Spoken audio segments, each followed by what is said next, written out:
नमस्कार दोस्तों, स्वागत है आपका इस यूट्यूब चैनल में। मैं हूं मुकेश अग्रवाल और आप देख रहे हैं यूट्यूब चैनल बिग जानकारी। आज की इस वीडियो में हम बात करेंगे पोस्ट ऑफिस के 5 ईयर रिकरिंग डिपॉजिट स्कीम के बारे में, जो कि एक पोस्ट ऑफिस की बहुत ही बेहतरीन स्कीम है।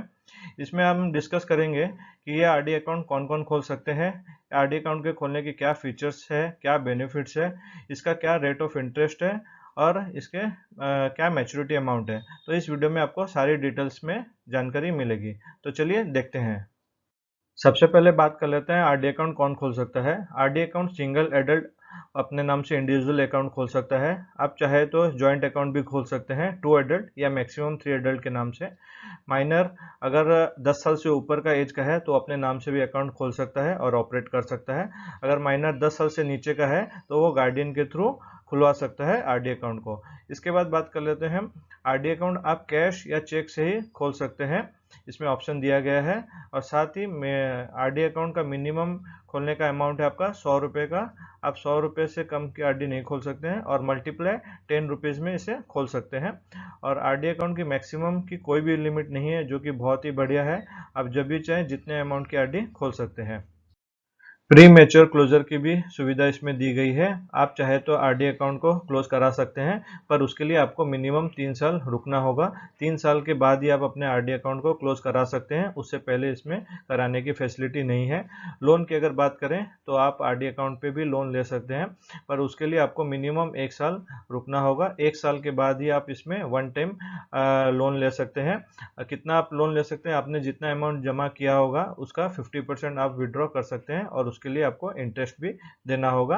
बात करें रिबेट ऑन एडवांस डिपॉजिट, यानी कि अगर आप 6 महीना या 12 महीने की एडवांस डिपॉजिट करते हैं तो उसके लिए भी आपको गवर्नमेंट रिबेट देती है। तो उसको एक एग्जांपल से समझ लेते हैं। सपोज 1000 रुपये की आरडी आपने खोली है और 6 महीना के लिए आप डिपॉजिट दे रहे हैं, तो आपको 100 रुपये का रिबेट मिलेगा, यानी कि 5,900 रुपये आपको जमा करने होंगे। और वहीं अगर आप 1000 रुपये की आरडी 12 महीने के लिए दे रहे हैं, यानी कि 12,000 रुपये, तो आपको 400 रुपये का रिबेट मिलेगा। तो वहाँ आपको 11,600 रुपये डिपॉजिट करने हैं। तो इस प्रकार से आप कुछ एक्स्ट्रा इंटरेस्ट भी अर्न कर सकते हैं। पोस्ट ऑफिस आरडी अकाउंट में नॉमिनेशन की भी फैसिलिटी दी गई है। आप चाहे तो अकाउंट ओपनिंग के समय इसे ऐड कर सकते हैं या फिर बाद में भी इसे ऐड, रिमूव या चेंज कर सकते हैं। पर ध्यान आपको ये रखना है, अगर आप सिंगल अकाउंट खोल रहे हैं तो आपको ओपनिंग के समय ही ऐड करना मैंडेटरी है। ट्रांसफर की भी फैसिलिटी दी गई है। आप चाहे तो अपने आरडी अकाउंट को एक पोस्ट ऑफिस से दूसरे पोस्ट ऑफिस में ट्रांसफर करा सकते हैं एक एप्लीकेशन दे के। और पोस्ट ऑफिस में आरडी अकाउंट खोलने की कोई भी लिमिट नहीं है। आप जितनी बार चाहें जौन सी पोस्ट ऑफिस में से आप आरडी अकाउंट खोल सकते हैं, उसके ऊपर कोई भी रिस्ट्रिक्शन नहीं है। अगर आपने आरडी अकाउंट को माइनर के नाम से खोला हुआ है तो आपको इसे मेजर होने के बाद कन्वर्जन करना होगा, तब उसके नाम से ही पेमेंट दिया जाएगा। पोस्ट ऑफिस आरडी अकाउंट में आपको कौन सी तारीख में जमा करना है। अगर आपने 1 से 15 तारीख में अकाउंट खोला है तो आपको हर महीने की 1 से 15 तारीख के अंदर ही डिपॉजिट करना होगा। और अगर आपने 16 से 30-31 तारीख की डेट में ओपन किया है तो आप उस महीने की 1 से 30-31 तारीख में कभी भी डिपॉजिट कर सकते हैं। बात करें डिफ़ॉल्ट फ़ी की, अगर आप ऐसा नहीं करते हैं तो आपको एक डिफ़ॉल्ट फ़ाइन लगता है, यानी कि हर 100 रुपये पे आपको 1 रुपये लगेगा। अगर आपकी 5,000 की आरडी है तो आपको 5,000 पे 1% यानी कि 50 रुपये फ़ाइन देना होगा। तो इसलिए आप रेगुलरली डिपॉजिट करते रहें। अगर आपने 4 महीने तक डिपॉजिट नहीं करते हैं आरडी अकाउंट में तो आपका आरडी अकाउंट डिसकंटिन्यू हो जाएगा और आपको 2 महीने का समय दिया जाएगा, आपको उसमें डिपॉजिट करना है। अगर आप उस 2 महीने में भी डिपॉजिट नहीं करते हैं तो आपका ये अकाउंट पूरा परमानेंटली डिसकंटिन्यू हो जाएगा।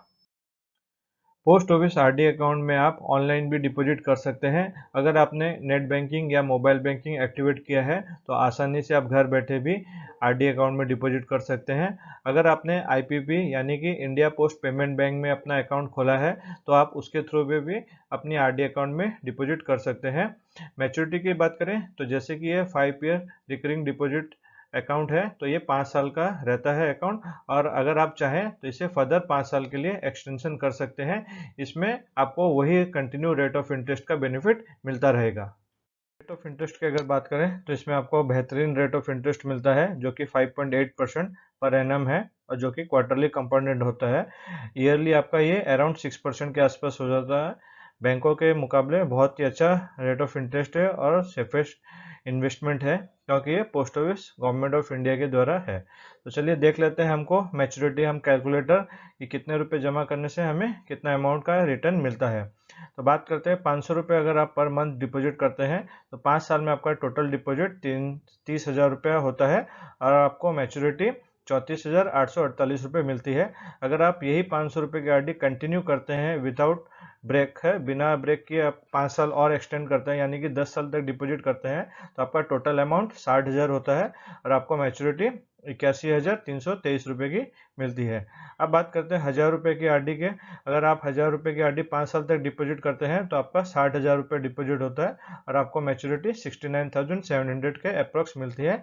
अगर आप उसे फर्दर 5 साल के लिए कंटिन्यू करते हैं तो आपका 1,20,000 रुपये डिपॉजिट होता है, जो कि आपको मैच्योरिटी 1,62,700 के आसपास मिलेगी। अगर आप 5,000 रुपये की आरडी खोलते हैं और आप 5 साल डिपॉजिट करते हैं तो आपका टोटल डिपॉजिट 3 लाख रुपए का होता है और आपको मैच्योरिटी करीबन 3,48,000 के आसपास मिलेगी। और आप उसी अकाउंट को फर्दर 5 साल के लिए कंटिन्यू करते हैं तो आपका 6 लाख रुपए का डिपॉजिट होगा और आपको 8,13,000 रुपए की मैच्योरिटी मिलेगी। अगर आपने 10,000 रुपये की आरडी खोली है तो आपका 6 लाख रुपए का निवेश होगा 5 साल में और आपको मैच्योरिटी अमाउंट करीबन 6,96,000 की मिलती है। और आप फर्दर 5 साल का अगर कंटिन्यू करते हैं तो आपका 12 लाख डिपॉजिट होता है और आपको 16,26,000 रुपये की मैच्योरिटी अमाउंट मिलती है। तो दोस्तों देखा आपने कैसे 5 साल का रिटर्न और 10 साल का रिटर्न में डिफरेंस है, क्योंकि इसमें आपका पैसा कंपाउंडिंग होकर आपको मिलता है। तो कंटिन्यू अगर आप 10 साल तक करते हैं तो बहुत ही आपको रेट ऑफ इंटरेस्ट के हिसाब से मैच्योरिटी अमाउंट लमसम में मिल जाता है। तो दोस्तों उम्मीद करता हूँ कि वीडियो में आपको सारी जानकारी दे पाया हूँगा। अगर वीडियो अच्छी लगी तो वीडियो को लाइक ज़रूर कीजिएगा। आपका फिर भी कोई क्वेश्चन है तो आप मुझे नीचे कमेंट करके पूछ सकते हैं, मैं उसका रिप्लाई देने की कोशिश करूँगा। अगर आप मेरे इस चैनल पर नए आए हैं तो चैनल को सब्सक्राइब कीजिए, साथ में बेल आइकन को क्लिक कीजिए ताकि ऐसे में इंफॉर्मेटिव वीडियोज़ जब भी पोस्ट करूँ तो उसकी नोटिफिकेशन आपको सबसे पहले मिलती रहे। Thank you.